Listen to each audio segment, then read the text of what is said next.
पाकिस्तान और इंग्लैंड के बीच सीरीज का जो आगाज हुआ था, अब उसकी आधा आधा सफर जो है खत्म हो चुका है। आधा सफर अभी शुरुआत हो रही है। कराची का लेग खत्म हुआ है, अब लाहौर की बारी है। और अब अगर देखा जाए तो अब इस सीरीज में पाकिस्तान ने तो जो कुछ गेन किया सो किया, क्योंकि उसके लिए लर्निंग एक्सपीरियंस है। बहुत कुछ T20 वर्ल्ड कप में वो आजमा सकता है कुछ चीज़ों को। लेकिन इंग्लैंड ने अगर ये देखा जाए तो एक भविष्य की टीम तैयार कर ली है। अगर देखा जाए तो विल जैक्स, डकेट, ब्रूक, ये सब ऐसे खिलाड़ी हैं जो भविष्य की टीम के सितारे हैं। T20 वर्ल्ड कप में इन्हें जगह नहीं मिली है। और अगर देखें तो इंग्लैंड ने बटलर नहीं थे इंग्लैंड टीम में, लिविंगस्टोन नहीं थे, बेन स्टोक्स नहीं थे, जॉनी बेस्टो नहीं थे, और उसके बावजूद उसका इतना अच्छा प्रदर्शन रहा, शानदार प्रदर्शन रहा। और वहीं अगर देखें तो 4 मैचों में 16 खिलाड़ियों को उसने आजमाया है। तो ये अपने आप में एक काबिल तारीफ बात है। 7 मैचों की सीरीज है, 4 मैच हो चुके हैं, 2-2 से सीरीज बराबरी पर है। कराची लेग खत्म हो गया है, लाहौर का शुरू हो रहा है। क्रिस वोक्स वापस आ गए हैं टीम में, और ये एक ऐसा खिलाड़ी है जो नवंबर के बाद से व्हाइट बॉल क्रिकेट नहीं खेला है, क्योंकि घुटने की सर्जरी हुई थी इनकी। अब घुटने की सर्जरी के बाद अब ये कमबैक कर रहे हैं। कितना इनका कमबैक यादगार रहेगा, इस पर सबकी नजरें टिकी हुई हैं।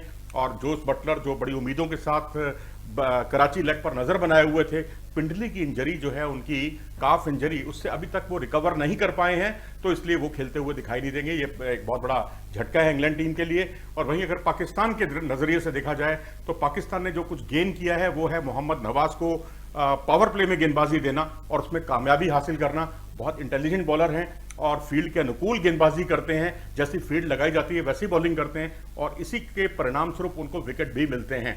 तो ये एक बहुत बड़ा प्लस पॉइंट है। दूसरा, रिजवान की कंसिस्टेंसी, 252 रन अब तक बना चुके हैं, पावर प्ले में हिटिंग करने लगे हैं। एक मैच में तो 200 की स्ट्राइक रेट से उन्होंने पावर प्ले में रन बनाए थे। तो ये एक दूसरा प्लस पॉइंट है, मैं समझता हूं, पाकिस्तान के लिए इस सीरीज में।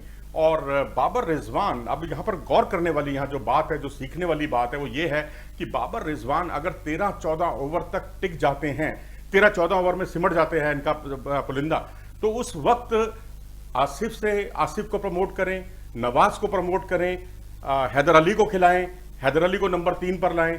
मैं समझता हूं कि ऐसी स्थिति में शान मसूद और इफ्तिकार को लाने की जरूरत नहीं है, उनको पीछे ही रहने दीजिए। अगर कहीं जल्दी जल्दी विकेट गिरते हैं तो बीच में आप किसी को ला सकते हैं, लेकिन अगर कोई विकेट जल्दी गिर जाता है, 6 ओवर में या 7 ओवर में या 8 ओवर में कोई विकेट गिर जाता है पाकिस्तान का जल्दी, तो उस वक्त आप शान मसूद या इफ्तिकार का इस्तेमाल कर सकते हैं, पावर हिटरों को देरी में ला सकते हैं। लेकिन ऐसी स्थिति नहीं होनी चाहिए कि 18 ओवर में एक ही विकेट गिरा है और उसके बाद एक पावर हिटर को 3 गेंदें मिलती हैं और एक को 1 गेंद मिलती है। तो वो थोड़ा सा मैं कहूंगा कि रन गति जो है आपकी और ज्यादा तेज हो सकती है। या तो बाबर और रिजवान बहुत तेजी के साथ रन बनाएं, 200 की स्ट्राइक रेट से या 175 की स्ट्राइक रेट से रन बनाएं, तो बात समझ में आती है। अगर उनसे 132-140 की रेंज में रन बन रहे हैं तो बेहतर यही होगा कि वो 14 या 15 ओवर के बाद अपने हैदर अली से लेकर नवाज, आसिफ, इनसे बल्लेबाजी कराएं और शायद आपको अच्छे परिणाम देखने को मिलेंगे, क्योंकि पीछे संभालने के लिए आपके पास इफ्तिकार है और शान मसूद हैं।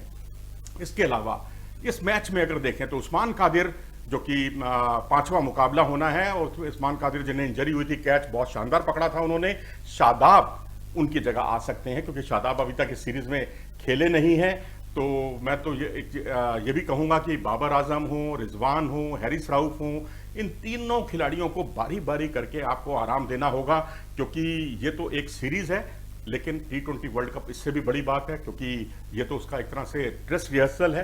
तो उसमें कहीं परेशानी ना हो, क्योंकि ये 3 खिलाड़ी स्टार हैं, क्योंकि टॉप ऑर्डर बाबर आजम और रिजवान पर निर्भर है, हैरिस राउफ पर गेंदबाजी निर्भर है, क्योंकि अभी अफरीदी टीम में नहीं है। नसीम पता चला कि वो आ रहे थे टीम में, वो जो है अस्पताल में दाखिल हो गए, पेट में कुछ उनको इन्फेक्शन की कोई प्रॉब्लम बताई गई है, जैसा हमने रिपोर्ट्स में पढ़ा है। तो अब इनको बारी बारी करके रेस्ट दीजिए तो बेहतर रहेगा, अच्छे परिणाम आ सकते हैं। और अब आप ये भी देखिए ना, पड़ोसी मुल्क आपके रोहित शर्मा, वो भी रेस्ट करते हैं। एशिया कप के दौरान एक मैच में हट जाते हैं, उससे पहले एक सीरीज में भी हट गए थे, पूरी सीरीज नहीं खेले थे। जब कप्तान हट सकता है यहां से, तो बाबर आजम क्यों नहीं हट सकते? तो आराम करना ये जरूरत है, इस वक्त समय की नजाकत है। तो मुझे लगता है इसके साथ समझौता नहीं किया जाना चाहिए। और अगर इसके अलावा अगर हम देखें तो जो पिच है, यहाँ पर लाहौर में 2 पिचें तैयार की गई हैं, और यहाँ पर 160 के आसपास का जो स्कोर है वो उसका बचाव कर सकते हैं। 160 का स्कोर, विनिंग स्कोर भी बन सकता है यहाँ। और इंग्लैंड जो है T20 लाहौर के गद्दाफी स्टेडियम में पहली बार खेल रहा है। 2006-7 के आसपास कोई वनडे सीरीज खेली थी और अब यहाँ ये T20 सीरीज खेलेगा, T20 के मुकाबले खेलेगा। तो ये उसके लिए एक तरह का लर्निंग एक्सपीरियंस होगा, एक अलग तरह का एक्सपीरियंस होगा। लर्निंग तो मैं नहीं कहूँगा, लेकिन एक अलग तरह का एक्सपीरियंस होगा। तो यहाँ पर अब बाजी जो है कहीं भी जा सकती है, क्योंकि स्कोर अभी 2-2 से बराबरी पर है। आप क्या सोचते हैं, किसकी चलेगी, कौन इस सीरीज में बेहतर प्रदर्शन करेगा, या ये कहिए कि सीरीज अपने नाम करेगा और T20 वर्ल्ड कप के लिए कुछ अच्छा अपने लिए हासिल करेगा? अपनी राय हमें कमेंट सेक्शन में इस बारे में जरूर दें। अगर आपको ये वीडियो पसंद आया हो तो इसे लाइक करें और हमारे चैनल को सब्सक्राइब भी करें। नमस्कार।